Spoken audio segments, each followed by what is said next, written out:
Okay, so morning guys, welcome to another review from me, Matt, the Bearded Berserker. Hope you're having a fantastic weekend, wherever you are in the world, whatever you're getting up to and whatever you are doing. Also, I would love to say a huge, massive thank you, literally from my heart, to each and every one of you guys out there that's following me over there on Instagram as Viking Beard Matt, and also enjoying my videos and stuff that I'm putting out, my reviews on my Bearded Berserker YouTube channel. And I do say this each and every single time that I start, because I do lots of different varying reviews, stuff that I go out and buy myself, stuff that gets sent through to me. And obviously, because it's not just beard products, it's all sorts of bits and pieces from small businesses and craftsmen and individuals out there. But obviously, with using hashtags and stuff like that, people that haven't watched my videos might see something that say, oh, what's that? And have a look and everything. So the reason that I have set up my Instagram and YouTube channel is to purely help small brands, individuals and craftsmen out there that are making some beautiful, amazing products, okay? Whatever it might be. And it's not about huge, big brands, you know? A lot of reviewers are they want to get the big brands and everything else like that. But to me personally, these massive brands, they're pumping out factory made stuff with no sort of passion or feeling or love behind it, because they know as soon as they release a product out onto the market, slap their name on it, people will just buy it because it's got their sort of brand and their name on it. And like I say, they've got a shed ton of money that they can throw into marketing, promoting and advertising their products. These small brands don't have. And I'm finding, especially nowadays, in an age where with online shopping and stuff like that, and some of these huge, big online shopping sites and stuff like that, that kind of like the crafts people and craftsmen out there and individuals making stuff and small brands are finding it so hard, because they have to work infinitely harder, because they know as soon as their products come out onto the market and they start selling them, they're in direct competition with other brands and these huge massive brands. And with the craftsmen and stuff like that and individuals, they put a lot more on the line, if you know what I mean. With a huge massive brand, if they make something it doesn't particularly sell well, oh well, never mind, we'll move on to the next thing. But with a lot of the smaller brands, people out there making stuff, they're using their own savings and everything. They can only kind of like put their stuff on Instagram and other social medias like Facebook. Unfortunately, I don't use Facebook because I work a full-time job, and plus on top of that, use it with Instagram and YouTube, it kind of takes up all my time. And if I was to go onto Facebook, I'm going to have no time left, plus family life and everything like that. So I just tend to use Instagram and YouTube. But so they do find it hard, and it's about me. I'm not in it for anything whatsoever. I don't charge for what I do. It's just purely the love of trying to help other people, if you know what I mean. Now, with all the reviews that I do, I'm completely honest with, okay? I'm not here blowing smoke rings up at people's backsides. If there's something I don't like about a product, I'll say reasons why I don't like it. If there's something I love about a product, I'll say why I like it. With all the reviews I do, I will be putting links down below in the description box. So please give them some help and support and follow them and kind of encourage them, if you know what I mean. Because the last thing we want to do is these craftsmen to turn around and go, well, what's the point? We're making stuff, nobody's interested in it because they're buying this cheap knockoff stuff from websites and everything, big shopping sites, and so give up. And then the only thing we do have left are these kind of homogenized, soulless things coming out onto the market and everything.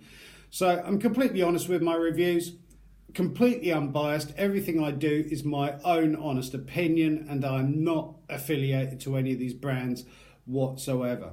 Now, this is part one of a review that I'm doing, the same as not yesterday, day before, with Odin's Eye Leather, and this is a two-part. So I've got a few products that they very kindly sent through for me to have a look at. In a week or so's time, I'll be doing part two, as opposed to just me rabbiting on for an hour and then after 10 minutes you go, I'm bored with that, I can't be asked to watch it. So, and plus it helps kind of like the craftsmen and small brands out with doing two reviews as opposed to just a one.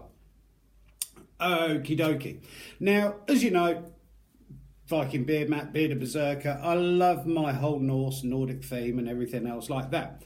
Now, I am married. I've been married for 17 years now, and some of you might know that a few months ago, or probably about half a year ago, my wife had a kind of bad cancer scare and everything like that. And so we've decided to renew our wedding vows in January. And you wouldn't know to look at me or anything like that, but we've been sort of like, because you reach that age and you kind of want to know your past and your roots and your history and stuff like that. And I was trying to find out through ancestry.com and stuff like that where my history came from and the other halves and everything like that. And it turns out that originally my ancestors are Welsh. And basically they have their own tartan. Because I've always, as well as the whole Norse Viking sort of mythology and history and stuff like that, I've also been into learning about different cultures around the world, Scottish and stuff like that, and finding out that my ancestors have a tartan and it's registered and everything like that. It's like when we renew our vows in January, why not do it kind of Scottish themed, if you know what I mean? Because I know kind of like the Welsh, the Irish and the Scottish, it was all kind of slightly combined and everything now. I'm not doing a history channel. So rather than using my wife's tartan, because it turns out that her ancestors were Scottish and everything else, with her surname before she took my name on, we decided to go with the whole sort of like kilted Prince Charlie and everything like that. And I've been in touch with various different sort of small brands and individuals out there and stuff that are making amazing products outside of the UK, so Scotland, Wales and Ireland and stuff like that, and trying to give them a hand and show a bit about what they do. So this is a review from Flett Forge. I will be putting links down below. They've sent through a few items for me to have a look at, give you guys my honest opinion, and this is basically run by Matty Flett, which is why it's called Flett Forge, because obviously it's a surname. Traditional blacksmithing with a modern craftsmanship, hand-forged cutlery, Scottish skin doos, and homewares, sustainably sourced local materials. Contact, blah, blah, blah. And so that's the card that he has sent through. Like I say, links will be down below. And there's a thank you thing on the back of it. And also another card, thank you for your purchase, but we'll go through this card in just a minute. So this is part 1 of 2 reviews, and he sent through a few things for me to have a look at. Move that out of the way because I don't want to knock it over. So he basically makes all sorts of bits and pieces, like I say, cutleries, skin doos, homewares, all sorts of general bits and pieces. He makes them by hand. It's not kind of machined, if you know what I mean. All handcrafted stuff. And the thing is as well, everything he does is not kind of like the same as the next. Everything has kind of got its own slight twist to it. So almost to a certain degree, limited edition. So part 2 that I'm going to be doing, it'll be a pendant and a belt buckle that he's made. And part 1 that we're going to be looking at today is a skin do that he has sent through and a couple of doodads. We'll talk about the doodads first. Now, with all the stuff that he uses in what he creates, it's all kind of sustainable, if you know what I mean, and using old materials to give them a new sort of lease of life. Loads of motorcycles driving past. It is Sunday after all, yeah, loads of Harleys and everything. Sorry about that if you can hear that in the review. It's like a parade of Harleys going past. Must be a Sunday meet. Obviously I live on the coast, and literally just down the road is a massive green where loads of bikers and everything meet on a Sunday. And so he sent through a couple of doodads. We'll look at the doodads first and then we'll get onto the skin do. So these are hand forged and crafted that is made. There is no particular usage for these. You've got a pin, which I'm looking at possibly getting this turned into a kilt pin for the kilt for the wedding. Somehow, I don't know how or whatever, getting the pin and lock and everything on the back of that, because I really like the design of it. You can use it as a brooch, a hairpin, a key ring, hole puncher, whichever you kind of like. So it's really nice. And again, a bit of twisted forged metal, if you know what I mean. So it looks like it's been grasped one end and kind of twisted round. It's got really nice feel and shape to it. And it is nice that all this stuff that he does make, like I say, is crafted from other stuff that he can find. And I really do like that whole upcycling thing where you can take something old that's discarded and bring it to life and make something new from it, which we'll get into in just a second with the Sgian dubh. So really nice. There is no price on this. He said he's just had these kind of sitting on the side. Wasn't really sure what they were for and what to do with it. So it's just stuff that he's kind of been making. But I really actually like it, if you know what I mean. Especially the pin, brooch, if you want to call it a brooch, hairpin, key ring, hole punch, whatever you like. Because we've been backwards and forwards in messaging, and it was kind of like, I didn't want to say that it was for something. He was like, no, it's not for that. He said, just something he's made. Doesn't really have any particular uses. This one as well, I'm actually going to put on a key ring on house and car keys. So that's nice, because I like that sound of keys hitting metal and stuff like that, so you can always tell that you've got them on you, because I'm getting to that age now that I forget stuff very easily. And this, like I say, I am looking at possibly, I don't know how I'm going to do it, because I am shit when it comes to making stuff. Some people out there have got really good skills, whatever they're doing in making and crafting stuff. I have none. But it'd be nice to get this made into a kilt pin or something like that, possibly buffed up and shined up and everything else to get that sort of silvery metal look underneath and turn it into a kilt pin for renewing the wedding veils in January. But yeah, really, really nice. And also he has sent through a Sgian dubh. Now, I'm not going to go and teach you guys how to suck eggs or what Sgian dubh basically is. If you look into sort of like the whole history and culture of Scotland and stuff like that, Sgian dubh is basically known or translated into a black knife. Now, there are two trains of thought into that. That originally on Sgian dubh, the handle was made out of bogwood, which was kind of like a black wood anywhere where it had been sitting in bogs and everything else, and the handle, scabbard, whatever you want to call it, was made out of bogwood. Also, it's known, the other sort of train of thought is that a Sgian dubh is called a black knife because it was almost like a concealed weapon. You used to wear it in pockets and everything like that, and then when you go around somebody's house, you take it out, put it in your sock. There are trains of thought that not sock, hose, sorry, using the correct terminology, that if you weren't going to use it for combat, you put it in your left sock because it's harder to use your left hand unless you're left-handed, or your right hand hose if you wanted to cause damage and everything. But it was kind of the way of sort of saying, look, I have a weapon on me, I put it in my sock because I'm not prepared to use it. But there you go, kind of brief history of Sgian dubh. And so on some of these shopping sites nowadays, a lot of the Sgian dubh that they use for ceremonies, weddings, stuff like that, it's kind of like a safety one, if you know what I mean, where there is either no blade, it's either a plastic blade, or the actual sheath doesn't come off, it's all one unit. And the idea is you stick it into your hose with like 2 or 3 inches sticking out from the top of it. Also traditionally used for cutting off the haggis and doing the whole Robbie Burns speech on Burns Night. But there's a lot of history in it, and it's really interesting, like I say, learning about other cultures and stuff like that. Now, the actual Sgian dubh itself is hand forged. It's made out, the actual blade itself is made out of leaf spring. The handle itself made from antler that he has found and sourced in the Cairngorm Mountains, a red deer antler. And the leather sheath is made from, sorry, I'm just reading my notes here, leather antique saddles. So it's nice to see that old stuff has been found and put to a completely different use to what it was originally found or used for, if you know what I mean. And I love that. I really, really do like it when craftsmen are using old to turn into new.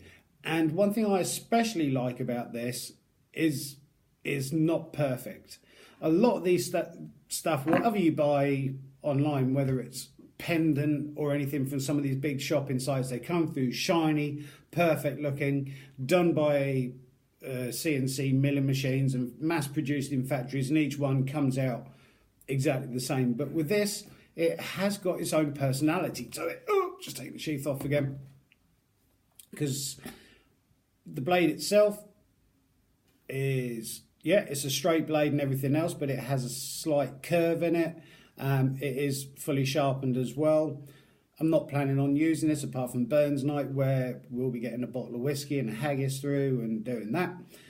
And it has got a really nice rustic feel to it. It's got the actual handle itself sits really, really nicely. What, say 2.5, maybe 3-inch blade on it. Really nice, really well finished, but still has that kind of rustic feel to it.